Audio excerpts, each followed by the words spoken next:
Good morning to all of you. Today I am going to discuss with you the third application of dimension analysis, and that is our derivation of formula. Whatever formula we have in our physics, chemistry, the all formulas we can have an idea from the derivation of formula from dimension analysis. Dimension analysis का use करके मैं idea लगा सकता हूं कि एक formula कैसा आपको मिल सकता है।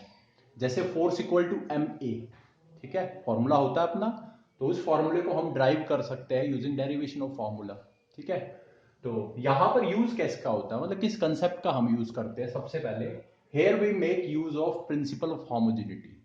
यहां पर प्रिंसिपल ऑफ होमोजेनिटी का हम यूज करते हैं, दैट इज योर क्या होती है, a formula is correct if the dimensions on left hand side is equal to the dimensions on right hand side। हमें पता है, ठीक है, अगर कोई फॉर्मूला करेक्ट है तो लेफ्ट हैंड साइड और राइट हैंड साइड की डायमेंशंस सेम होगी। ठीक है, सेकंड, आपका same dimensions can be added और सब्ट्रैक्टेड, ये होता है तुम्हारा। ठीक है, अब देखते हैं कि कैसे हम डिराइव करते हैं। बहुत सिंपल सा प्रोसेस होता है। In this question I am going to explain you that, और बाकी क्वेश्चंस में आप एग्जैक्टली वैसे ही करना जैसे मैं यहां करूं। दिस इज वेरी इजी, बहुत इजी क्वेश्चंस होते हैं, बस एक डिफिकल्टी होती है बच्चे के आगे, वो होती है उसको डायमेंशन फॉर्मूले याद है या नहीं। And it is very difficult to cram all the dimension फॉर्मूले। तो कुछ डायमेंशन फॉर्मूले मैंने आपको क्लास के टाइम भी याद करवाए थे, वो हो गए, और कुछ मैं साथ साथ आपको करवाता रहूंगा, क्योंकि मैक्सिमम जो क्वेश्चंस होते हैं आपके बुक्स में वो इन कुछ ही डायमेंशन फॉर्मूलों का यूज करके हो जाते हैं। आपको हर एक डायमेंशन फॉर्मूला टिप्स पे होने की जरूरत नहीं होती है। ठीक है, एंड बाय बिट धीरे धीरे आपको अपने आप वो याद हो जाएंगे। तो स्टार्ट कर रहा हूं मैं, I am starting the first question. Question में क्या है, you need to derive the expression. आपको एक एक्सप्रेशन ड्राइव करनी है, मतलब फॉर्मूला ड्राइव करना है for the time period T of a simple pendulum. एक सिंपल पेंडुलम का जो टाइम पीरियड होता है उसके लिए फॉर्मूला ड्राइव करना है। और उसने बोला है ये जो टाइम पीरियड है it may depend upon mass of the bob, length of the pendulum and acceleration due to gravity. सबसे पहले एक बार सिंपल पेंडुलम आपको दिखा देता हूं।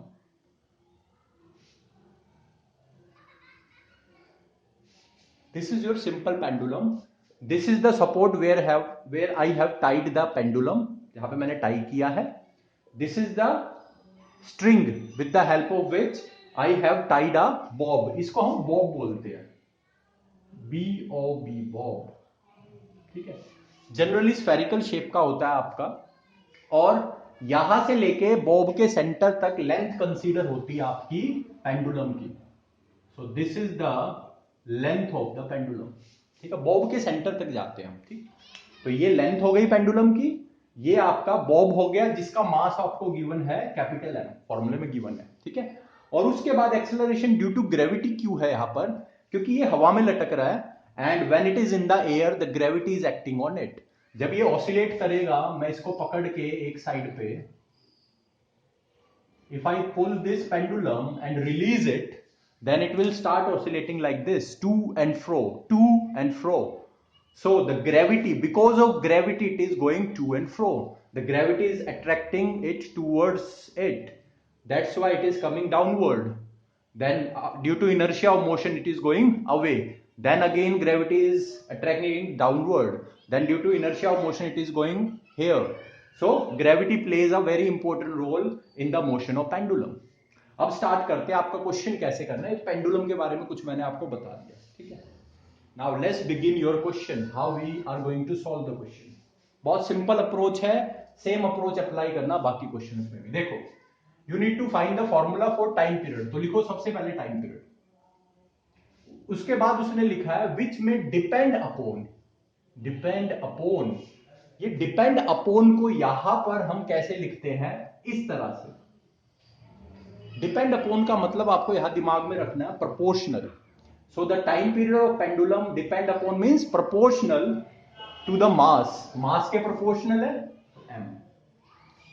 लेंथ ऑफ पेंडुलम, तो साथ में लिख दो length, and the acceleration due to gravity. Acceleration due to gravity को हम स्मॉल जी से डिनोट करते हैं।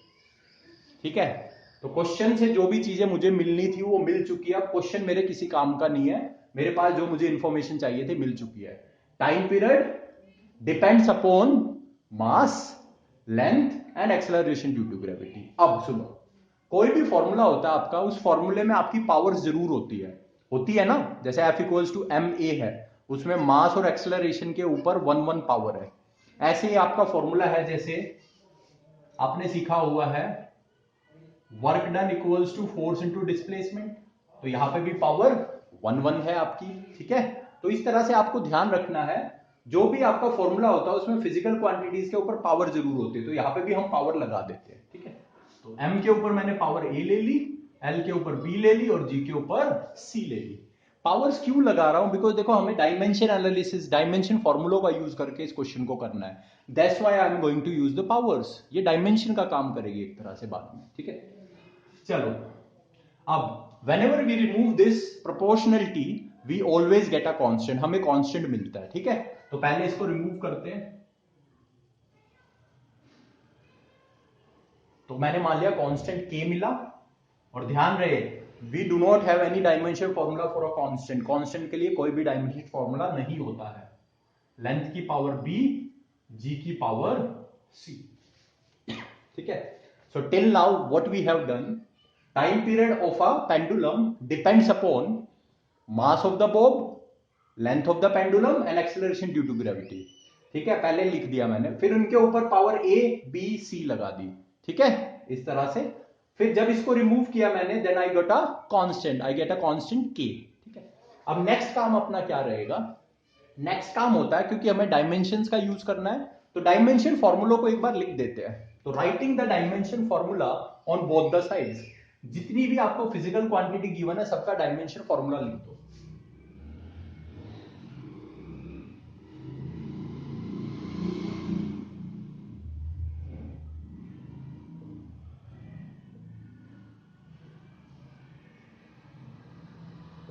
Formula both sides. ठीक है, सो टाइम पीरियड का dimension formula is T. Constant K का कोई डायमेंशन फॉर्मूला नहीं होता, you can write it as it is. यहां पे आपको इसको एज इट इज लिखना है, इसका कोई फॉर्मूला नहीं लिखना है, बट इसको रिमूव भी नहीं कर रहा है, इसको एज इट इज लिख दो। ठीक है, मास का dimension formula is M, M के ऊपर power A. Length dimension formula is L, it's power is B. And acceleration due to gravity dimension formula is acceleration, L T minus 2।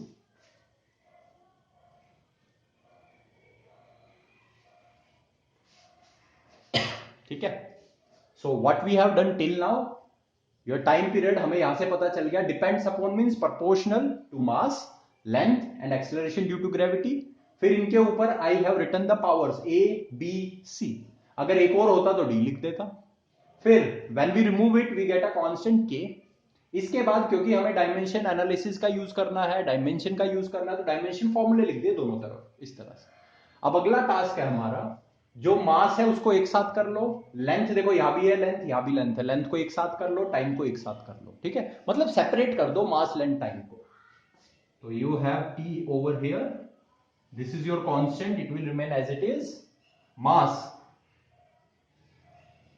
यहां पर मास है क्या, और कोई मास है नहीं, तो मास के ऊपर ए रहेगा। ठीक है, अब लेंथ चेक करते हैं। लेंथ यहां पर प्रेजेंट है एंड यहां भी प्रेजेंट है, तो यहां तो लेंथ की पावर b है और यहां लेंथ की पावर c है, तो वो इसमें ऐड हो जाएगी। ठीक है, तो लेंथ मेरा यहां पर भी था, तो लेंथ की पावर b, एंड लेंथ यहां भी था, दैट इज योर c, तो लेंथ की पावर बन गई b प्लस c। अब टाइम चेक करो, यहां पर टाइम है नहीं है, here we do not have time, here only we have time, और उसकी पावर है -2 इंटू सी। तो डायमेंशन फॉर्मूले लिखने के बाद आपका नेक्स्ट टास्क होता है, आप मास, लेंथ और टाइम को सेपरेट कर लो। यहां पर मास प्रेजेंट था तो मास की पावर ए, यहां नहीं था, यहां नहीं था। लेंथ यहां पर प्रेजेंट नहीं है, यहां प्रेजेंट है, लेंथ की पावर बी, यहां प्रेजेंट है सी, तो लेंथ की पावर सी ऐड हो जाएगा, L B plus C. Time यहां पर नहीं है, यहां पर we do not have time, only we have time over here, तो टाइम -2 इंटू सी। अब अपना अगला काम है, बहुत इंपॉर्टेंट यही है, प्रिंसिपल ऑफ होमोजेनिटी का यूज होगा यहाँ पर। अब प्रिंसिपल ऑफ होमोजेनिटी हमें कहती है if a formula is correct then the dimensions on both the sides are same.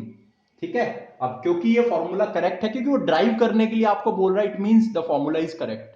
ठीक है, तो प्रिंसिपल ऑफ होमोजेनिटी अप्लाई हो सकती है। तो हम क्या करेंगे, we are going to compare the dimensions on both side. Dimension मतलब the power raise to the quantities in powers, these powers we are going to compare on both the sides. So compare, using which principle, principle of homogeneity, compare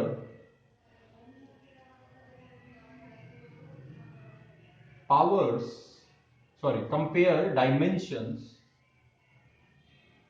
compare dimension on both sides। दोनों तरफ आप dimensions को compare कर दोगे, you will compare the dimension on both sides. देखो compare करते हैं, let's compare. ठीक है, first is your mass. Here we do not have mass, mass हमारे पास नहीं है, तो मास की डायमेंशन क्या है, 0 है। यहां पर मास की डायमेंशन a है, तो कंपेयर करने के बाद a की वैल्यू क्या आएगी, 0। ठीक है, अच्छा इस इक्वेशन को बेटा इक्वेशन नंबर 1 बना लेना अपना, क्योंकि जब मुझे ए बी सी की वैल्यू मिल जाएगी ना, हमारा जो टारगेट है वो ए बी सी की वैल्यू काउंट करना है। जैसे ए बी सी की वैल्यू मिलेगी मैं यहां पर पुट कर दूंगा, we will get our formula. ठीक है, तो ए की डायमेंशन 0, बी चेक करो, ये लेंथ चेक करो, right hand side length is B plus C equals to left hand side we do not have length, so it will be equal to 0। So this will be your first second equation, this will be your third equation, first we have already taken above, and third equation बनाते, next equation बनाते हैं, equation number 4 time की।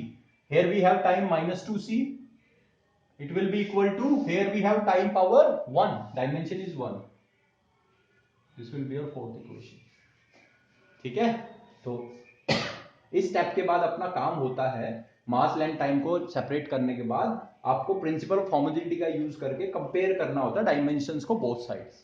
तो मास हमारा 0 के equal आया, length के ऊपर b प्लस सी था, यहां पर लेंथ नहीं था तो 0 के इक्वल, यहां पर -2c टाइम के ऊपर, यहां पर 1, तो इक्वेट कर दिया। अब चेक करो, a की वैल्यू ऑलरेडी अपने पास आ चुकी है, a will be equal to 0, c देखो c is equal to -1/2, c भी आ गया। Now this c you can put in equation number 3, तो using 3 इक्वेशन नंबर 3 को यूज करके, here you have b and c is -1/2, so you can put -1/2 equals to 0, so the value of b will be equals to 1/2। so we have got all the three values a, b and c। now put these value in equation number 1।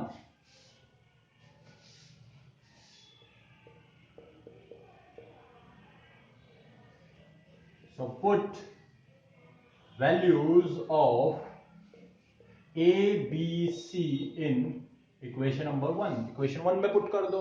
तो put करने के बाद देखो मेरा क्या बनेगा, here I am writing time period will be equal to k mass m power a is 0, so mass के ऊपर 0 आएगा,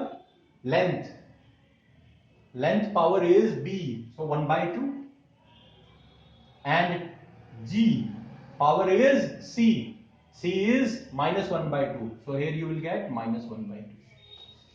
now look, t equals to k, m की power 0, if you have anything and that's power is 0, तो वो चीज 1 बन जाती है, that becomes 1। I am telling you that m की power 0 becomes 1, if you have anything and its power is 0 then it will be counted as 1, तो ये तो 1 बन जाएगा। this is l की power half and this g की power -half you can take downward, so g की power half। now you know 1/2 is your square root, under root बोलते हैं ना, 1/2 is square root and both are having square root, so we can write them together, k equals to under root l divided by g, so this will be your formula for time period। but बच्चा ये कहता है sir the formula for time period of pendulum is 2 pi into l upon g, that is the limitation of dimension analysis। from dimension analysis you cannot calculate the value of constant, the value of constant is calculated using other methods। so your formula you can calculate only up to here. तो आपको फॉर्मूले का एक basic idea मिल गया that your formula for time period of simple pendulum will be t equals to k. K is your something constant, it will be calculated later on, under root L upon G. It means time period of pendulum do not depend on mass. Mass पे depend नहीं करता, mass अपने आप हट गया। अगर कोई भी फॉर्मूले में कोई चीज किसी पे डिपेंड नहीं करना होगी, फॉर्मूले में नहीं आना है, तो वो अपने आप हट जाएगी। ठीक है, बेशक आपके क्वेश्चन में लिखा हो, आप क्वेश्चन में सॉल्व करोगे उसकी पावर अपने आप जीरो आ जाएगी। एक बार क्वेश्चन को जल्दी रिकैप कर लेते हैं, आंसर आ चुका अपना। तो क्वेश्चन आपको इस तरह से गिवन होगा, आपको फाइंड आउट करना है, you need to find expression for time period. तो लिख दोगे time period of a simple pendulum which में depend upon means proportional sign, mass of the bob m mass, then length of the pendulum L you will write, and acceleration due to gravity G you will write. After that you will write the powers A B C इनके ऊपर। अगर एक और होता then you will write D। इसके बाद इसको remove करोगे, you will gate a constant k, एक कांस्टेंट k मिल जाएगा। फिर तुम क्या करोगे, you will write the dimension फॉर्मूले ऑन बोथ साइड, क्योंकि डायमेंशन एनालिसिस का यूज करना है। लिख दिया डायमेंशन फॉर्मूले भाई, ठीक है, मास का, लेंथ का और एक्सेलरेशन ड्यू टू ग्रेविटी का। इसके बाद आपका टास्क होता है मास, लेंथ और टाइम को सेपरेट करना। अब मास सिर्फ यहां पर प्रेजेंट है तो मास की पावर a, लेंथ यहां पर प्रेजेंट है, यहां पर भी प्रेजेंट है तो लेंथ की पावर b प्लस में c, और टाइम सिर्फ यहां पर प्रेजेंट है t की पावर -2c। अगर और कहीं होता तो वो पावर भी ऐड हो जाती।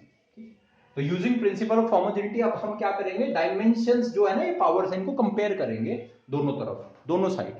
तो a की पावर मास, देखो यहां पर a है और यहां पर मास है ही नहीं, तो a equal to 0, b plus c length है, यहां पर लेंथ नहीं है तो इक्वल टू 0, टाइम -2c है, यहां पर 1 है तो -2c इक्वल टू 1। ठीक है, अब यहां से c की वैल्यू आ गई मेरी -1/2, a की वैल्यू आ गई 0, और इस c को जब मैं इक्वेशन 3 में पुट करूंगा b आ जाएगा 1/2। अब इन तीनों को a b c की वैल्यू को मैं पुट कर दूंगा इक्वेशन नंबर 1 में, और मेरे पास बन जाएगा t equals to k, m की पावर 0, l की पावर हाफ, g की पावर -हाफ। m की पावर 0 1 बन जाएगा, हट जाएगा आपका, k ऐसे का ऐसे रखना है, l की power half, g will come downward, g की power half, and these both are under root, square root, तो दोनों को एक साथ लिख देंगे, you will get the formula. ठीक है, तो डायमेंशन एनालिसिस से फॉर्मूला डेरिवेशन कुछ इस तरह से होती है। तो बिल्कुल नहीं घबराना है, इस अप्रोच को यूज करना है। In next video I will be taking different examples, और जितने एग्जांपल हम डिस्कस करेंगे ये चीज उतनी ही क्लियर होती रहेगी। ठीक है, but my advice is don't cram the things, approach एक बार समझ लोगे तो बहुत ईजी है। 2-4 क्वेश्चन प्रैक्टिस करने के बाद this is your left hands play, this will be your child's play for you. ठीक है, तो in the next video I'll be discussing some other questions and some difficult questions of derivation of formula. So this was a teaser for you, आपके practice के लिए है। बाकी next video में तैयार रहे for some difficult questions as well. Till now, bye, take care and keep healthy.